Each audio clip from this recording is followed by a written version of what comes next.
I think what we should probably do is start maybe with a little introduction about ourselves while people are logging on, and maybe how we came to write a book together. Fair. You can start. I can start. So I'm Sarah Ballantyne, better known as the Paleo Mom. Often when I get recognized places, people will say, "Are you the Paleo Mom?" Not, "Wait a minute, are you Sarah Ballantyne?" I've been blogging for a little over 4 years, and my journey here came from being a scientist, a medical researcher, who, when my first daughter was born, was basically too unhealthy to be able to find balance between an academic research career and wanting to be an engaged mother. So I ended up taking time off of my science career so that I could focus just one thing at a time. And doing that actually allowed me the space to really start working on my health. I was morbidly obese. I had over a dozen different diagnosed health conditions, several of them autoimmune. And that entire, that time to look after myself, eventually, after my second daughter was born, brought me to the paleo diet. And adopting a paleo diet made such a profound difference to my own health that I went off 6 prescription medications in 2 weeks, and I became a complete zealot. And I needed an outlet that was not the hairdresser and the dental hygienist and whoever I was meeting in my daily life. And I needed to be able to have a place where I could geek out about the science behind paleo and the autoimmune protocol, and create a resource for people who were looking for that information, rather than sort of being evangelical about paleo and the people in my life. And so it turns out that there was a big audience for people who really like the science behind health choices and why one choice might be better than the other. And so the growth of my audience gave me then the opportunity to write books. So Healing Kitchen is my third book after The Paleo Approach, which is my big epic science tome about the autoimmune protocol, and the Paleo Approach cookbook, which is the very nutrient density focused companion cookbook to that. And then another autoimmune protocol book that we got to team write together called The Healing Kitchen, which came out on Tuesday. Woo-hoo. So do you want to give the elevator speech? Who is Elena Haber? Okay, guys. So my name's Elena Haber. I am at the blog Graze and Enthused. I started my whole paleo journey about 4 years ago this January. I started paleo to solve some issues I was having with my gut. At that time, I wasn't really connecting those issues with my Hashimoto's diagnosis, which I got when I was 19 years old, sophomore year of college. And I saw some improvement with just the paleo diet. Things were going pretty well. All my daily headaches, my daily backaches, some daily gastrointestinal complaints went away. But then other symptoms started popping up over the next few years, compounded by leading a stressful lifestyle, not sleeping enough, over-exercising, always being on a different diet. These things are so familiar for so many of you guys, I know. And also just having that like type A personality where everything was always go, go, go. I woke up super early every single day, no matter what time I went to bed that night. It just wasn't taking care of myself. I was in my early 20s and just starting my career out of college. So years went by. I moved with my husband to Chicago, and things got progressively worse. It was a really short time span where I lost about 30 pounds. I was down to about 87 pounds. I'm 4'11", standing on a stool at the moment. Sarah is not 4'11", guys. Okay, so you need to just, because step down. This brings us to a story. You need to take a moment and step down and show the world your true height. And I think the stream that you're seeing there is on a delay. Yes, we are. So I don't know if that's helpful for you to see that or not. But I thought, because we put you on this little Tinkerbell stool for the cover photos, because we just couldn't create a balanced photo with our real heights. And I wasn't wearing 5-inch heels all day in a kitchen. and one of us being tall, I'm not tall. One of No. us being average height, and one of us being, I'm abnormally short. okay, that's a good way to put Yeah. it. Was not a selling feature of a book. So, yeah. Yes. So that's me, little 4'11" me. So yes, I lost a bunch of weight, pretty unexplainable. Just like, I was just pretty much skin and bones. And then at that point, that's when I just stumbled across Sarah's blog. So that's actually how we ended up meeting later down the line, about a year later. But I found out about the autoimmune protocol through Sarah's blog. Literally the next day, I threw out all the eggs and nightshades and nuts and seeds in my kitchen, started AIP, and miraculously in a week, almost all my symptoms went away. Some lingering things that still went on that just naturally took longer to heal themselves were infertility, that low body weight, some anxiety, some tendencies towards depression. But as of now, I've been on the autoimmune protocol for 2 years, and all of those symptoms have resolved themselves. And it's definitely partially due to Sarah, partially due to all the good food she serves me, and partially due to lifestyle choices, sleeping better. And doing the hard work, I think. Yeah, and like it's hard. making those choices. I think it's one of the things I get into a lot of conversations with people who will say a lot of those same things, right? Like, it's the finding the autoimmune protocol that has completely given them back their health. And I always want to throw back the credit. I'm going to throw it back to you too, because as much as I put, information together, I'm taking other people's science and putting it in a little parcel for everybody. But you're the one who is making every choice. Every time you eat, every time you decide what you're going to do next, you're making a choice to, continue your health journey in a positive direction. Yes. And so you are the one who's actually doing the hard work. So you need to own all of those amazing things. I like to give credit where it's due. I wouldn't have known about it if it wasn't for you. Okay. But yes, you don't call me and tell me to go to bed at 9 p.m. I could. I could add that to my to-do list. Worry about your own kids. It's okay. Sorry. So yeah, that's where we are right now. Sarah and I met I'd only been on the AIP for about 9 months. Yeah, it was 13 months ago. Yeah. So in Chicago. Elena caught my attention because she wrote a book review for the Paleo Approach cookbook that had one of the best metaphors of any book review I'd ever read, and it was about my book. So I was just like, what just happened? Do you remember what you said? George Clooney serving oysters on the half shell, wearing nothing but an apron. Yes, I knew he was naked. On the Amalfi Coast. And she was liking the Paleo Approach cookbook. How I made that connection, I don't even remember. All of those beautiful things. And I was like, I like this girl. She's weird like me. But, that caught my attention. But then I started reading more of your writing, and you have such an amazing, personable and funny voice in your writing, which turns out is your voice, which is nice. Because some people's writing voice is not the same as their person voice.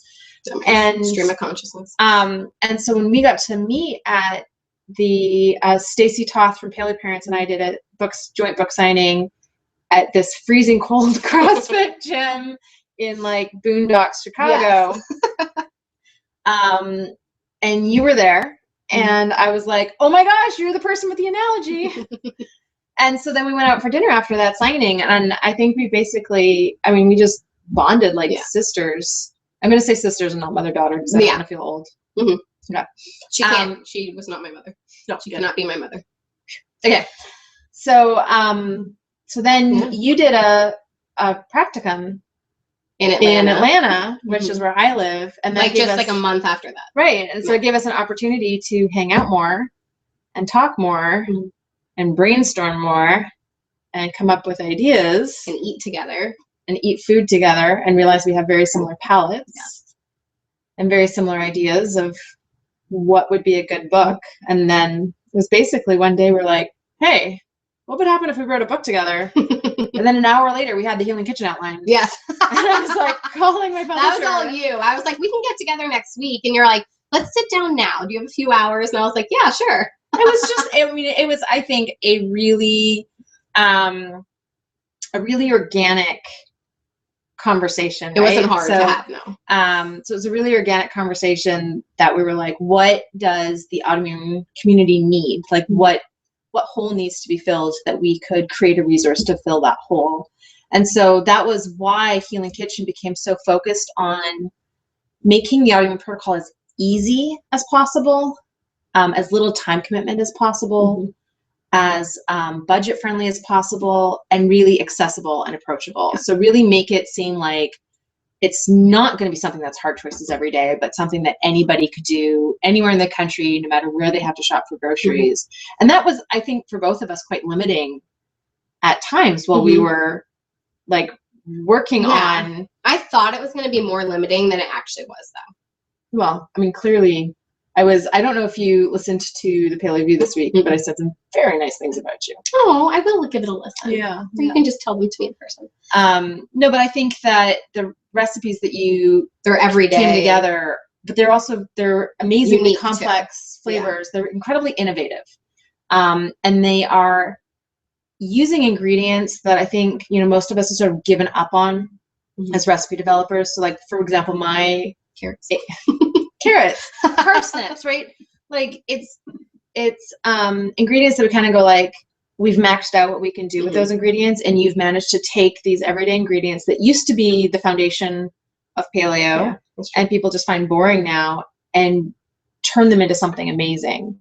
And that makes those recipes so much more accessible because they are ingredients that can be found in most grocery stores.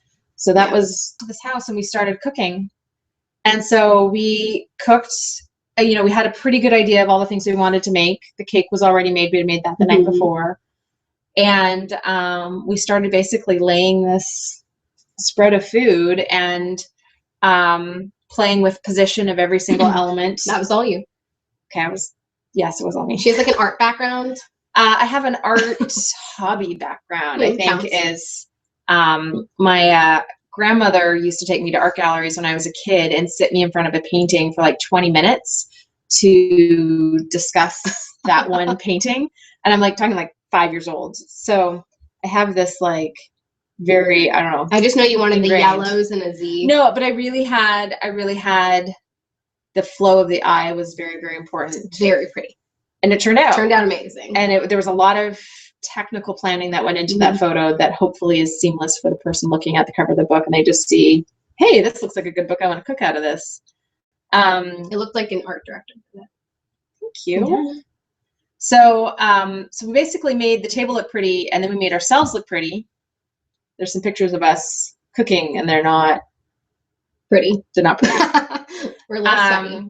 And then we discovered that you're really short.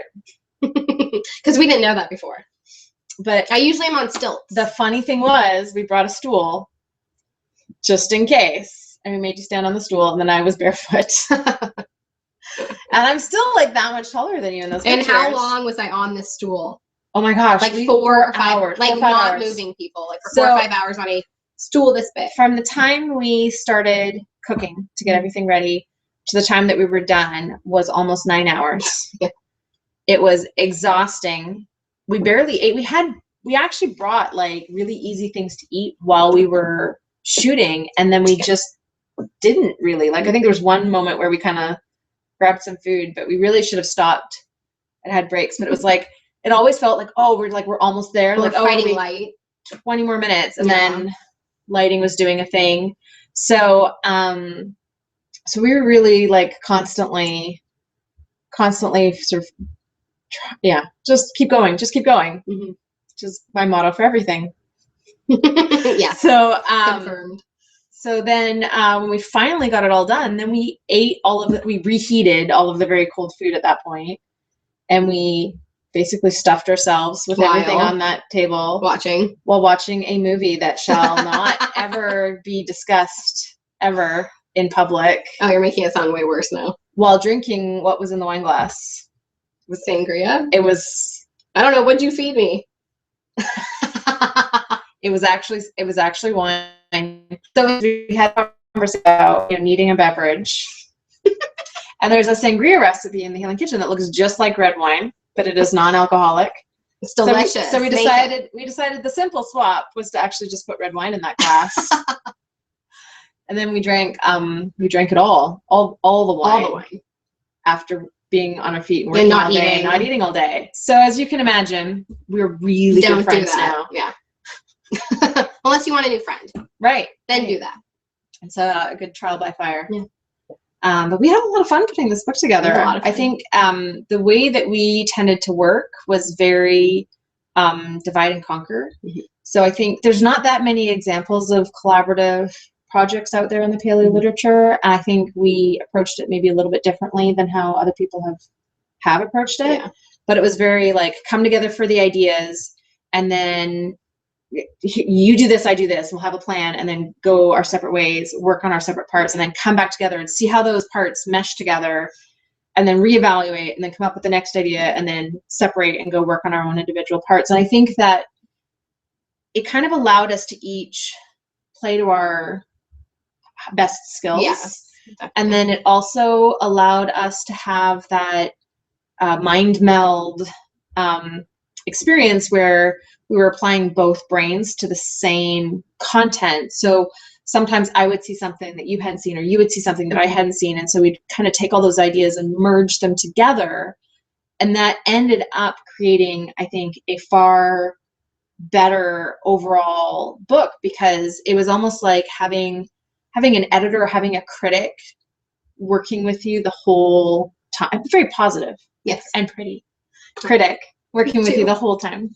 But it meant that there was this constant refinement of the ideas that I don't think either one of us would have even had the time to go there had we done it on our own. Like it was something that was very unique about, approaching this project in this sort of collaborative way.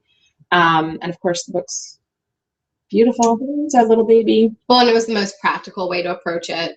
It was. I mean, rather than let's hang out in a room. I mean, you living in 2 different cities. Your occupational therapy master's program during that time period. During that book, working full time. And I've got 2 kids and had 3 full-time jobs. Projects that I was working on at that time. So it was one of those things that had we decided we were only going to work on it when we were in the same room, we would still be on page 10. Yeah. Mm-hmm.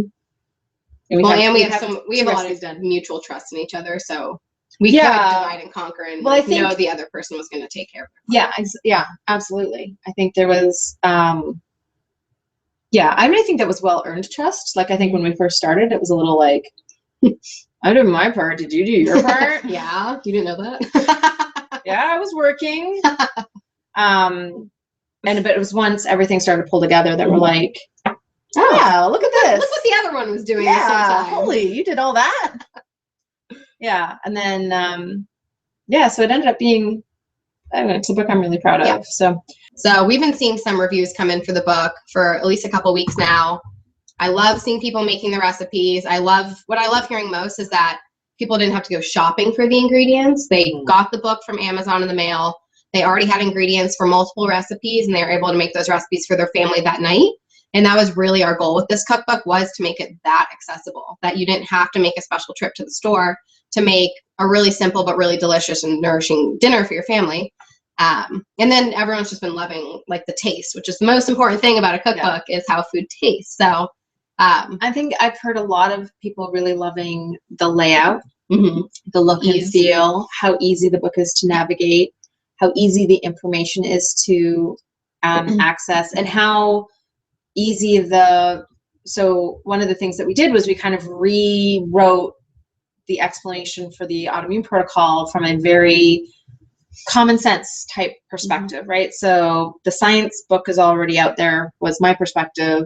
This book needs to be accessible and approachable. And so it needs to have a description of what you're going to eat and what you're not going to eat. So it still needs to be self-contained, while not being intimidating, right? And not making this sound like this crazy high-tech diet. It's really simple. We're eating the most nutrient-dense foods that we have access to. And so one of the things that was really important to both of us in this re-explanation thing was to have it be very visual and be very full of infographics. And that was one of the things that, because I had so much back and forth with the designers over those infographics, that I was like, when we finally nailed them, I was like, yes, that's exactly what was in my head. And so that for me has been really gratifying to see people actually write reviews that say, they acknowledge the infographics, right, and not just the recipes. Someone said amazing infographics in one of the reviews. I was like, Amazon customer. They have a visual eye. So I don't think that's my mom, is what I'm saying. and yeah, I was like, oh, I worked really hard. We both worked really hard on those infographics, but it was something that I think really set this book apart from other cookbooks because it really took the time to explain the diet before launching into all of the practical stuff of how to do it, like 12 meal plans. Which, do you dislike making meal plans as much as I do now? It wasn't as bad as I thought it was going to be. You're brave. I still. And it's like a jigsaw puzzle, and we because we wanted to use every single recipe in the book at least once, and we pretty much did that. Yeah, there's maybe like a couple. There was a few recipes that I think that I would say 98% of the recipes use extremely accessible ingredients, and there's just a small handful of recipes that use things that might be harder for some people to find, and so those recipes were kind of put on the, like, let's not put those in the meal plans. We want the meal plans to be, any grocery store you could get the ingredients. And so though I still don't like making meal plans. I can say I realize that everybody loves meal plans. Yes, that's been. And the funny thing is I do meal plan in my house, but what I do is I go to the farmer's market, I buy whatever inspires me. Yes. And then I come home and I see what I have, and I go, what could I make with these things? If I got a bunch of really like Asian vegetable type ingredients, I'll think about what kind of Thai dish could I make with this? So what am I missing? And then I'll make a shopping list of what I'm missing. I'll go out and buy the regular, the other ingredients, and then I'll know what I'm going to make each night. But it's a little bit more of an organic process than. I do that too. And it's also, so much of it is, I guess, we've got certain staple meals that we cook all the time. And a lot of it is things that I just serve off the cuff. Like a vegetable dish tonight that I was like, I've never put these 3 vegetables together in a pot.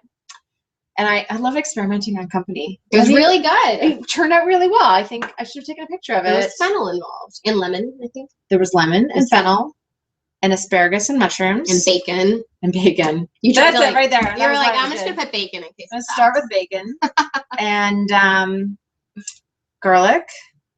Done. That was it. I'm going to love it. Those are all the ingredients. And it was just... but that is often how I cook. So I often will just kind of throw stuff in a pot, but it tends to be stuff for my husband and I just give up before I ever start it, that my kids are going to eat it. They really like steamed vegetables. They do. And I'm not such a huge fan of steamed vegetables. I'd rather eat it raw or roasted. Steamed is generally with you.